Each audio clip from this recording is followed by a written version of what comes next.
Hello and welcome to Eavesdropping at the Movies. I'm Mike. And I'm Jose.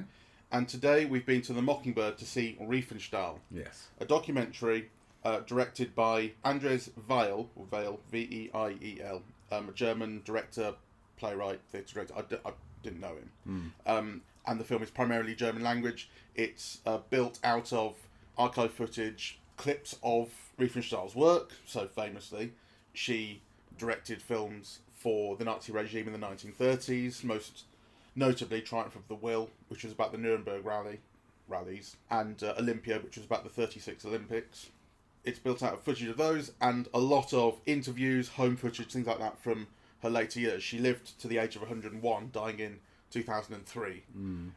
And apart from a period of sort of house arrest after the war, which didn't last very long, she was essentially exonerated in a way that, you know, all the kind of top-ranking Nazis weren't, because she didn't carry a Nazi party membership card.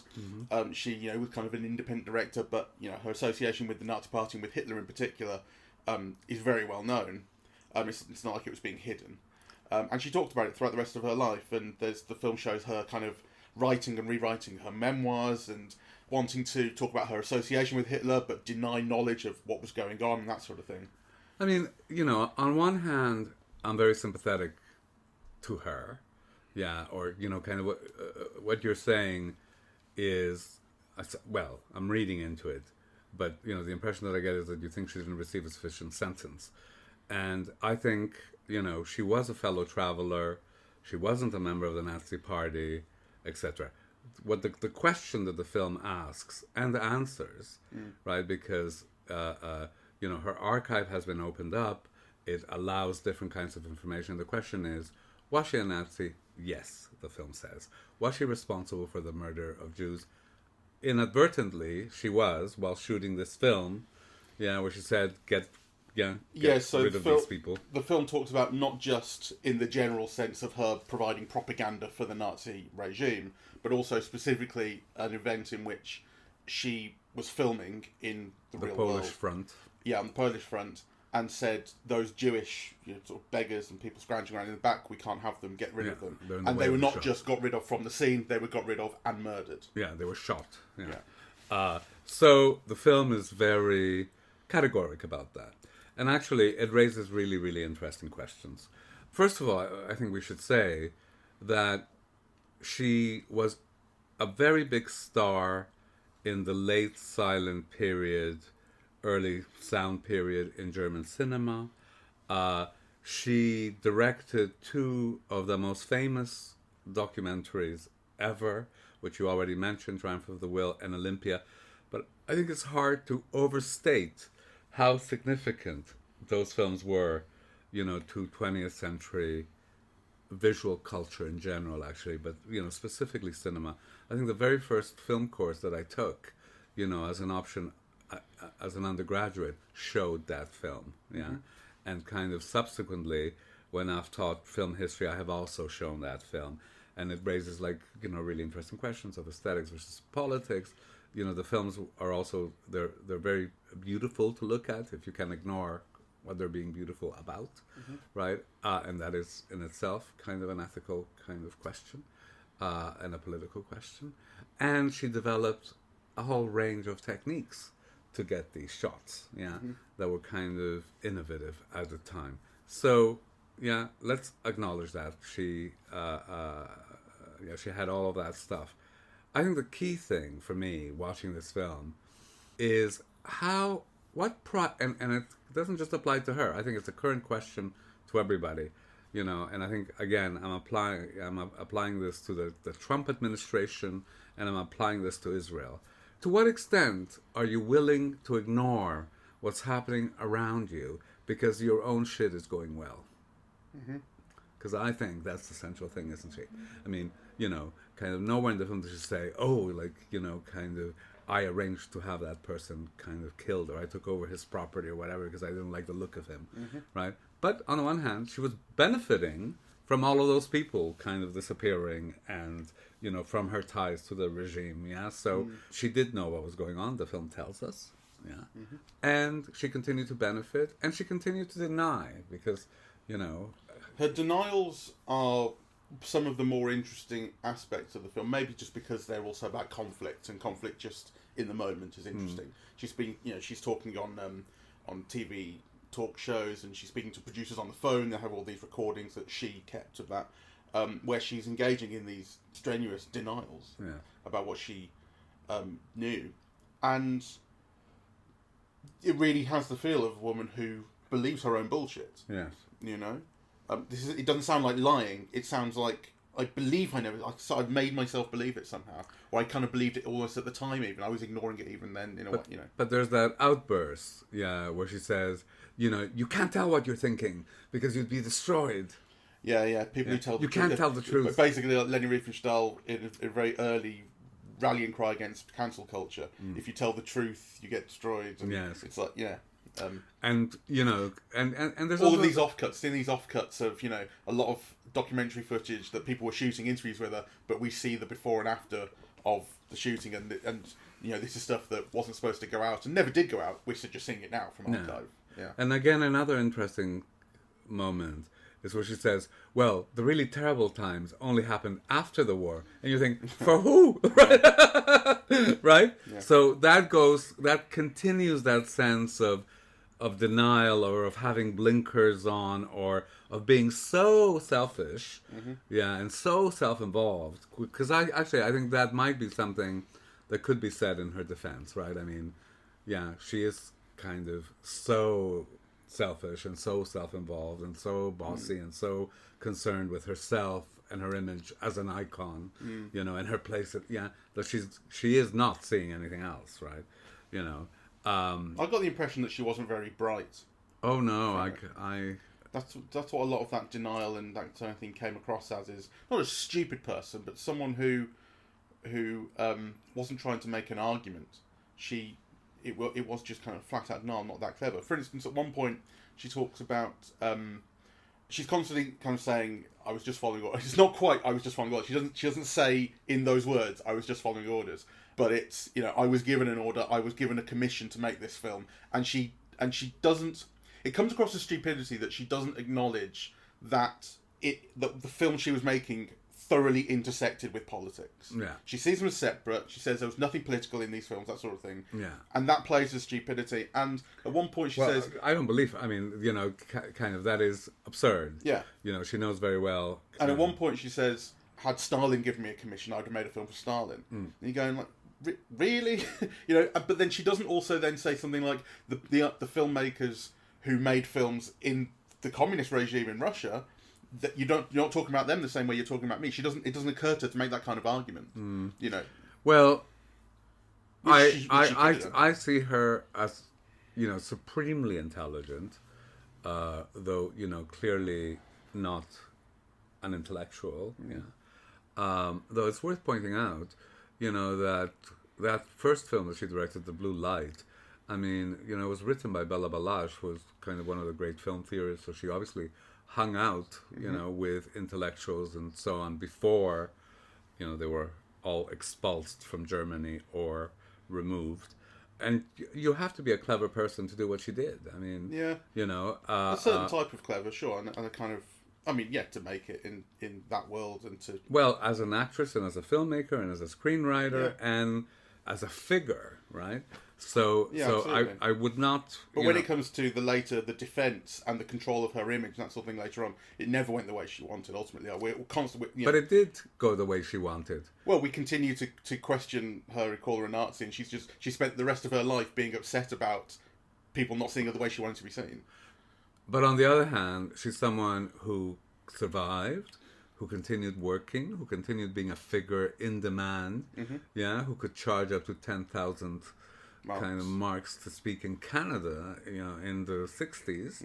I mean, he was a worldwide celebrity, in touch with Andy Warhol. You see the pictures, and, with all the great figures of her age, way past the war. Yeah. So actually, those attempts at not saying too much, deny, worked.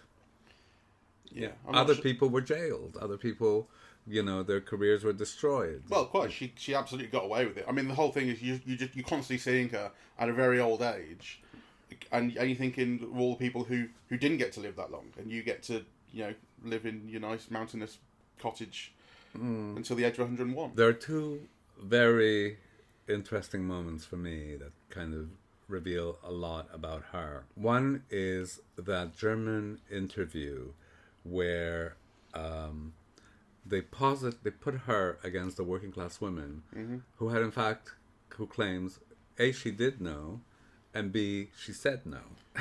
Right? Yeah. Well, she said, the working class woman said, I would have said no had I been in your position. Yeah, but presumably she also said no to many things, yeah? Sure. I think she was involved in kind of left-wing activities, and she said other people, were sent to concentration camp in Hamburg or whatever. Yeah. But she was too German, like she was too blonde, too blue-eyed. But there was this very telling gesture when they're discussing, and Leni Riefenstahl does this thing with her hand, like, you're being too loud, or too calm down. She puts her hand down. Yeah. She takes the woman's hand and places it which down. revealed this whole class bias, right? Like, which I thought that was very telling.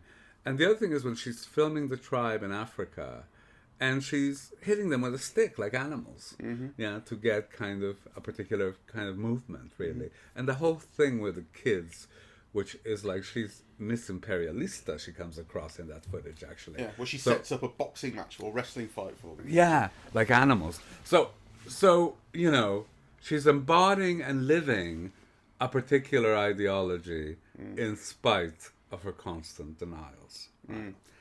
So I think the film is very convincing in that account.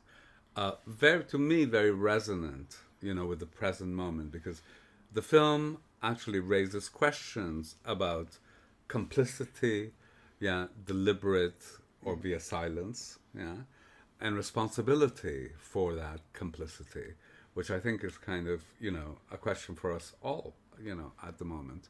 So I think those issues are very live. And on the other hand, I think the other things that it does also raise is, this question of artistic achievement. I mean, she is a great female filmmaker, one of the few working on that level in that period, incredibly innovative. And I have kind of, I suppose, just thinking aloud here, right? Like, I'm always a bit wary of bringing people's personal lives into their art. Like kind of, I remember kind of being judged at a certain period because, I love Frank Sinatra. And people say, how could you love Frank Sinatra? He's like so misogynist and this and that and a mobster. I say, well, I don't care really. I mean, in the sense that, when you listen to his music, what you see is the opposite. You see tenderness and compassion and love and sensitivity and I suppose people can point to different aspects of his life because at a certain point they say, he's this great Democrat and he fights for civil rights and the most loyal friend. And for me, I suppose the thing is that you look at the work, right? What's left. The life is so impossible to judge in so many ways, but I think if you look at her work, you also see that ideology. So this is the trouble, I think, with the film. I didn't think it was a very good film, mostly like during watching it. I think it does contain the things that we talked about, and I think the conversation is an interesting one that it leads to. But for me, I think I thought it was a film about essentially quite an uninteresting person. I think not a completely uninteresting person, but the film didn't make her interesting. Oh, I found it. I thought she was. I think the film took her being interesting as an assumption, like. Well, yeah, I mean, of course it would. It's about her. Like, it has to. It's not no, but like there are some, when you think about like 20th century cultural figures, I mean, there are very few people more famous than her. Well, the thing is, this isn't so much a criticism of the film in a way, because the film is called Riefenstahl. It's about Leni Riefenstahl, and I don't think she's that interesting. I'm not interested in her life. Really, very much. And I don't think the film did enough to make it very interesting. Maybe it's just not, to me. I think the most interesting thing about her is her work and is the legacy of her work. And the film, you've mentioned that, but I don't think the film talks about it at all. If you think about we see the shots, those shots from Triumph of the Will that you talk about. Them, they must be the things you were teaching, right? Like the artistic legacy of these shots and the cultural legacy of these shots and how we see them recapitulated in other works down the line and how they've lasted. I think the other thing, one of the most interesting things about those films, about those shots in particular, is that they provide a continuing impression, a continuing feeling that shapes our image of the Nazi regime. Of course. Right? Like, it's, the Nazi regime can be Actually, messy, and there was infighting, and it was, bolshy. Well, maybe not bolshy, but... Actually, there are two images, and I think it's worth mentioning. Yeah. That frame our visual understanding of the Nazis. Mm-hmm. Those two Leni Riefenstahl films, and the footage of the opening of the concentration camps immediately after the war. Those two things go absolutely together. Yeah. Right. But I suppose what I'm saying is that the images that they wanted of themselves, the portrayal they wanted of themselves, which is what she provided, continues to be an association that we have with them. Sure. Right? Like, we still think of the Nazis with the 150,000 strong Nuremberg rally and all the people in formation and those giant flags with the swastika on and the marching and all the order. And that is an image that they want to present us, and that lasts 100 years on. That lasts. I agree, but I want to insist on this because I think it's important, right? Because those images that you're talking about that kind of visualize the Nazi regime for us are the images that contemporary Nazis aspire to. Yes, yeah. Right? So they have that, and what they want to deny is the other images. Yeah, that for most of the last century were coupled with that. Yeah, one was the result of the other. Yeah.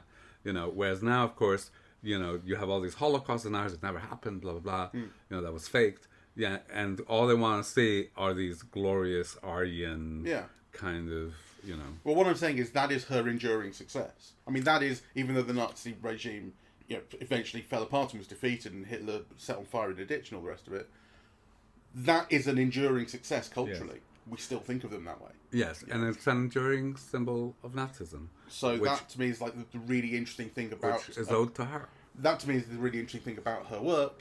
And I don't think the film, this documentary, approaches talking about that. It doesn't seem to have an instinct to even think that is interesting.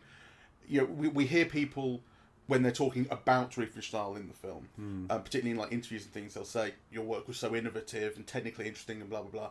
And we never hear any more about that. What actually was it that made it so interesting and technically innovative, if it was? Again, nothing. It's taken as read. It's not seen as very interesting. I think it is interesting. I think that's the most interesting thing about her. The film doesn't go near it. I know. I remember, one of the things that made the most impact on me was reading Frederick Jameson's The Political Unconscious, right? And he talks about kind of the importance of utopia, of kind of, trying to find the utopian dimension to even the worst kind of circumstances. And again, to me, that brings up the Holocaust, right? Because you think, what's utopian about that, right? And of course, again, if you bound Triumph of the Will and Olympia on one end, and the images of the opening of the concentration on the other, the utopian dimension of the Holocaust is those films of Leni Riefenstahl. It's community, all brought together, all sharing the same goals, all blonde with their blonde hair glistening in the sun, all looking like gods, right? All united, right, for one cause. That is the utopian kind of idea behind the actual reality, which was, those concentration camps. So, anyway, just saying that because that really made an impression on me. It's because he was saying if you look at it, you can't just say it's evil, because evil kind of mystifies it or it leaves it up to the gods or something. These are things that are constructed, that are built, that are designed. And the way of understanding is, why are they designing, constructing, building? Well, they're wanting to kind of build this utopian idea of, kind of this world that we want, and actually that utopian ideal is Triumph of the Will. So I mean that's all true, and I just think it's a failing of the film that doesn't seem to be much of an area of interest. It's more interested in, I mean, the things you're talking about are interesting. The question of complicity and the question of class hadn't occurred to me during the film, but you're absolutely right. You're right about it's it's an interesting one. It's definitely there. I mean, even the kind of association with skiing sort of speaks to her class. You know, we see her from towards the end of her life, she's still skiing. Well, So, she starred in all those mountaineering, exactly. mountain girl films. So Yeah, absolutely. So that stuff that is absolutely there, and her life it provides avenues into speaking about those things for sure. Yeah. Well, I mean, I find her life much more interesting than you, for all kinds of reasons, right? And I'm also sorry that the film didn't explore those. You know, so for example, what does it mean for her to marry Nazi, was it Colonel General or something of the Westmalle? Or General something or other, Yeah. I think, yeah. In the middle of the war. What does it mean when she's in her 60s to have a lover that's 40 years younger that would, you know, stay with her? I don't know if it's for the rest of her life, but for a very long time anyway.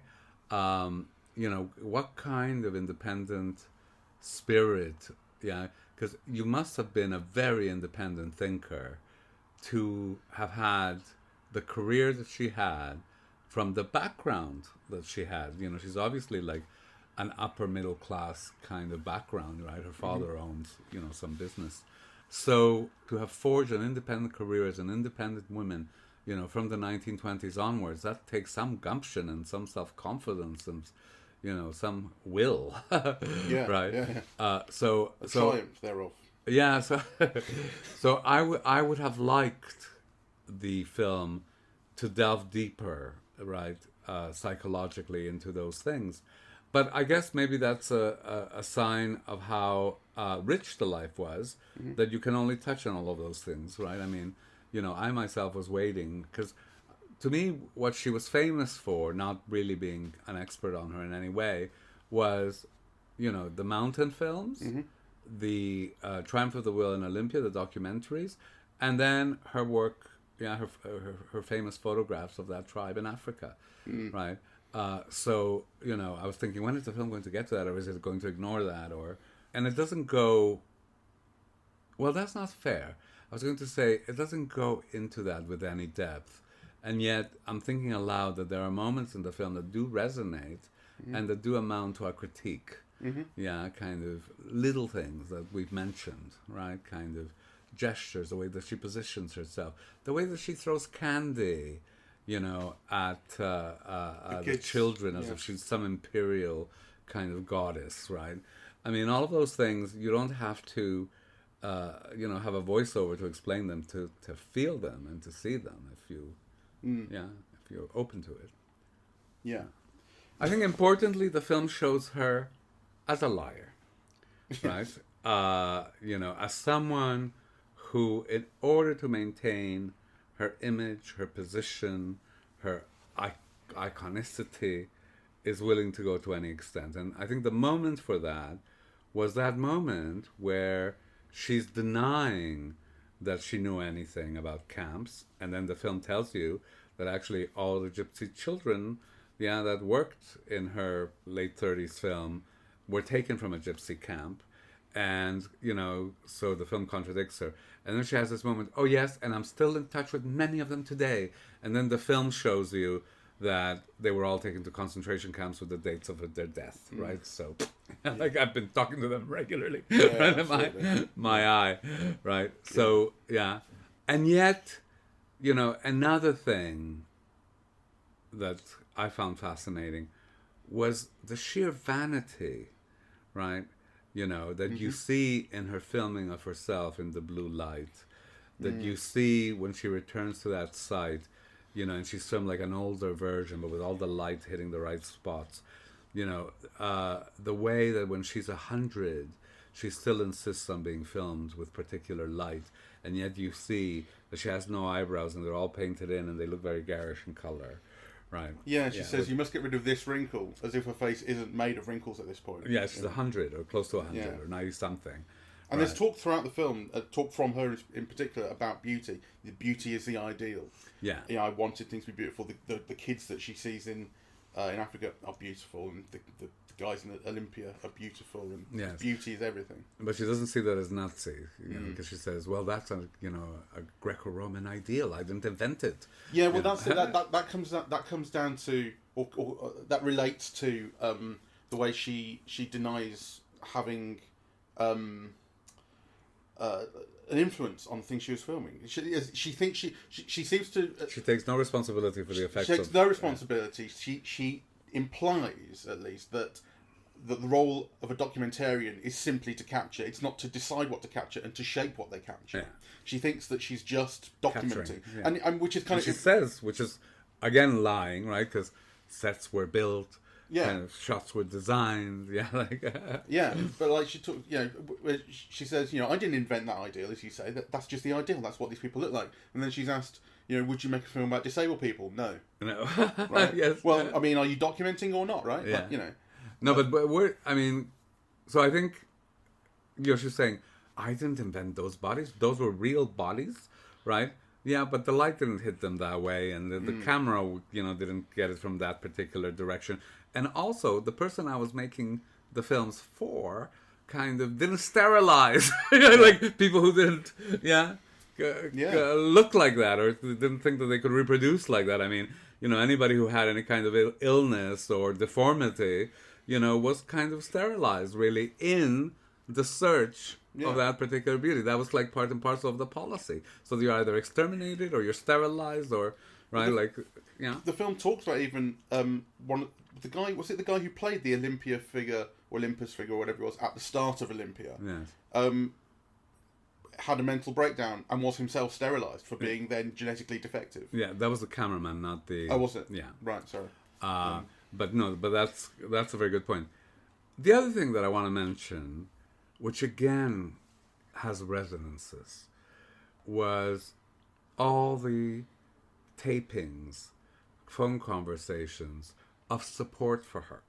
Yes. Right. That This is so interesting. Yeah. Yeah. That people are saying, like, they would call her up and, oh, you're so brave. You tell the truth. Right. It's a real surprise, I think, because the film in the opening of the film, we get an introductory montage of various things, and then the film settles on that television interview in the 1970s where that Kretschmer she's speaking to, and it shows it for an extended period. I was thinking, I just want to watch the whole thing, and there's a back and forth and everything. She's being criticised and she's fighting back. And then you see a photo of a giant mailbag and things. She sorted all of the correspondence she got, and we start to hear it, taped phone calls and messages, and it's all, you were really brave, well done, you stood up for blah blah. And you're going, that's the film is absolutely setting you up to think she got loads of phone calls from people telling her how much she sucked. Yes, and it's the opposite. I mean, I'm sure there were those, and in fact, on that list we see her categorizations of the various things, and there's like 1 to 7. And number 7 is like correspondence from Jews and communists and other points of view. Yeah, but the first 6, are versions of people who like me. Are all in support, including those who sent her money. Yeah. Right. Like So to me it brings up these questions of the silent majority, or here that moment during Brexit. Right, where kind of people could say whatever they want, and now people are probably still feeling it, but now they feel they can't say it. Right? Yeah.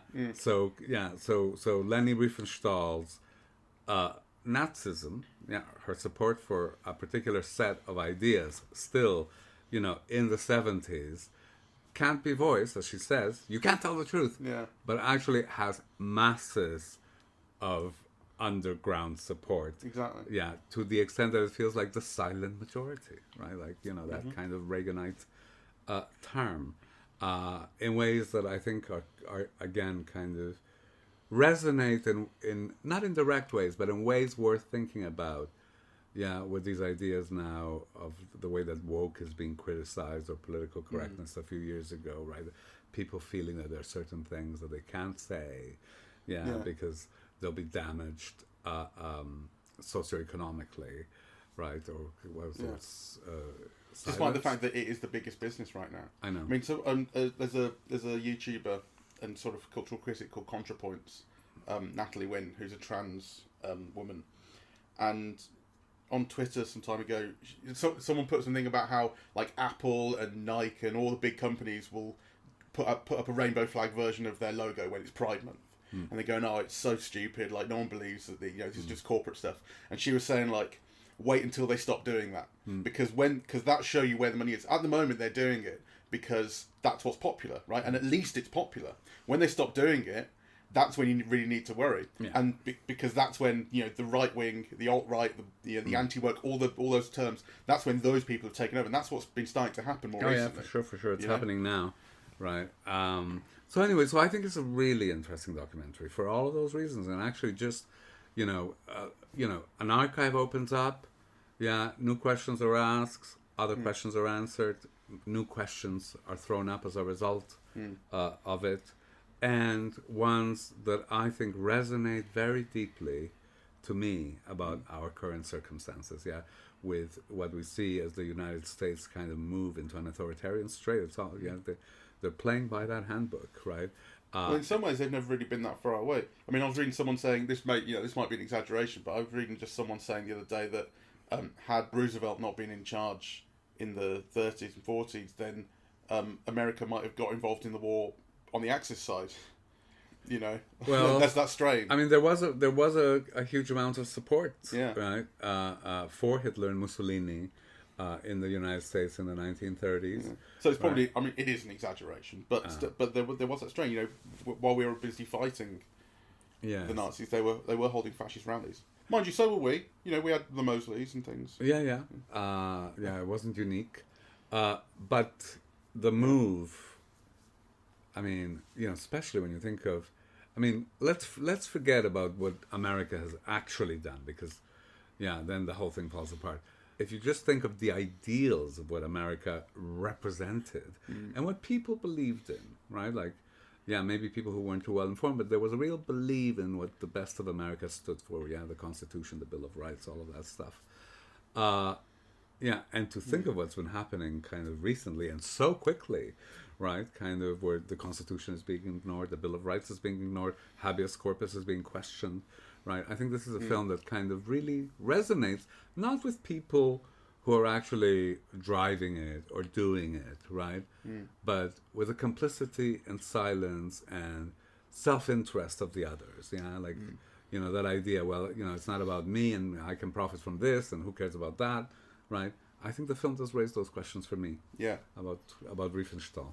I think the film is also a good example of how to use an archive. I mean, this seems to have come about because the archive was opened in, I think, 2016. I think, was it just recently, was it Caligula we saw that was built out of an archive that had been opened up, that they were able to build this new version of Caligula from? Similar sort of thing, or similar use of an archive, because there's so much in this Riefenstahl archive, and when we're talking about her documenting things as she would see it, sort of blankly and dispassionately,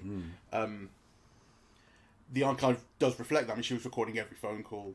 She was recording kind of everything, and it's just so systematic and defiling, right? Yeah, or at least some of it. It does say a lot of it is pretty pretty kind of all over the place as well. It mentioned. Well, but, she shows off, her rigorous filing of 50 court cases. She does, yeah, exactly. So some of it is very well organised. And to be fair, when I say, she was recording everything, most of it is some form of, at least it could be seen as some form of self-aggrandisement, because it's either phone calls that are in support of her, or, I suppose, if it's something that's in support of her, then, it's just obvious ego boosting. And if it's something that's against her, then it's a railing against the thing that was against her.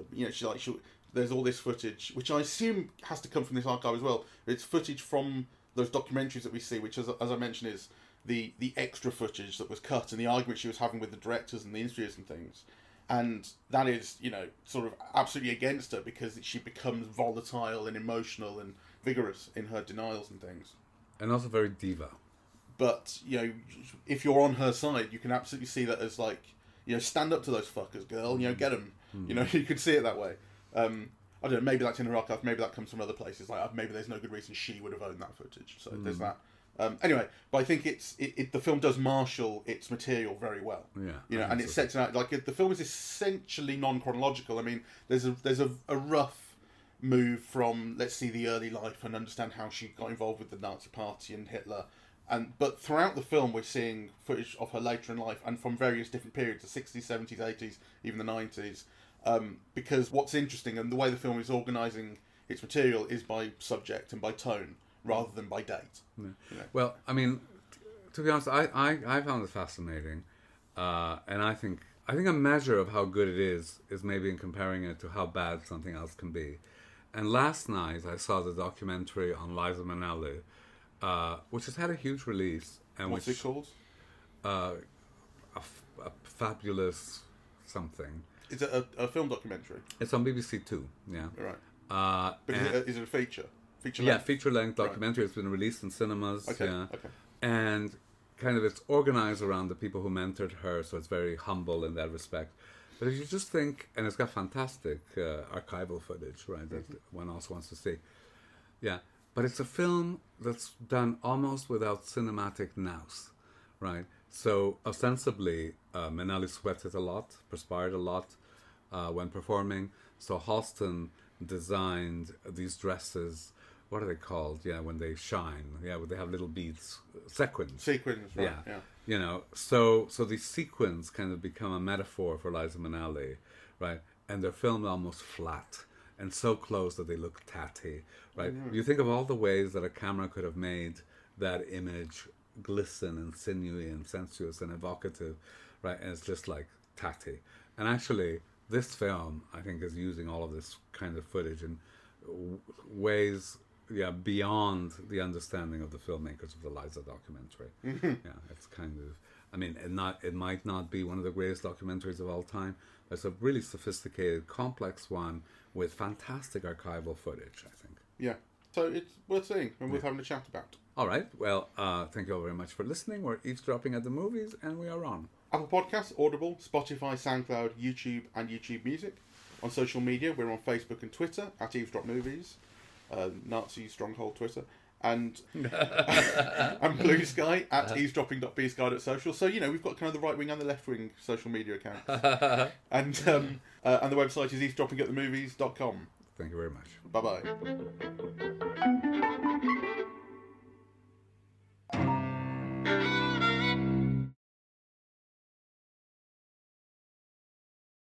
Give me a minute because I will say the title of the... So, Liza, a truly terrific, absolutely true story. Sounds pretty good. The best thing about it is that image. It's a Warhol image. All right, good. I know, when you said, she's hanging out with Warhol in the film, I thought, as in support of the idea that she was an icon, yes, absolutely. But in support of the idea that she was like sort of going I mean, he would have hung out with Charles Manson. Who wouldn't have hung out? Well, he would have, but only if Charles Manson was famous in the newspapers, culturally relevant. He only hung out with famous people. Yeah, I know. Yeah, so he wouldn't have hung out with Leni Riefenstahl if. Yeah, I know. If she was a nobody, and I was just trying to argue that she is one of the most famous. Well, yeah. But I think at the time you were trying to argue that her career was continued to go really well after the war. Well, not that her career continued to go, but she continued to be of cultural relevance. Well, she did, certainly. Yeah. So, and otherwise, Warhol wouldn't have. We've all stopped calling her Leni von Riefenstahl as well. I mean, was she a von? Well, I don't think she was, but I think she may have made that an affectation, and I think for a long time people did call her that, but there's no mention of it in this film. I always knew her as Leni Riefenstahl. We do seem to have got over it to whatever extent that was a thing. Yeah. We didn't talk also about because she was great rivals with Dietrich. Well, the film doesn't talk about that either. No. There's this thing about how she was cast. Dietrich was cast in The Blue Angel, which we saw, ahead of Riefenstahl, and then you can sort of, to a degree, track the difference in their careers because with Dietrich going to Hollywood and becoming the most famous anti-Nazi person, or the face of anti-Nazism in Hollywood. I'm sure there were many anti-Nazis and many famous ones, but because she was German, she really became that face of it, right? As opposed to Leni Riefenstahl, who was the face of Nazism in many ways, right? Yeah. Yeah. But I mean, maybe there is in a 2-hour documentary. Maybe there is just too much to add in a point. Yeah, I think, and it would be you'd have to do a lot of time to that. I think, and it would make it more showbizy. Yeah. Rather than I think that's a smart decision. To be fair. Yeah, I think so too.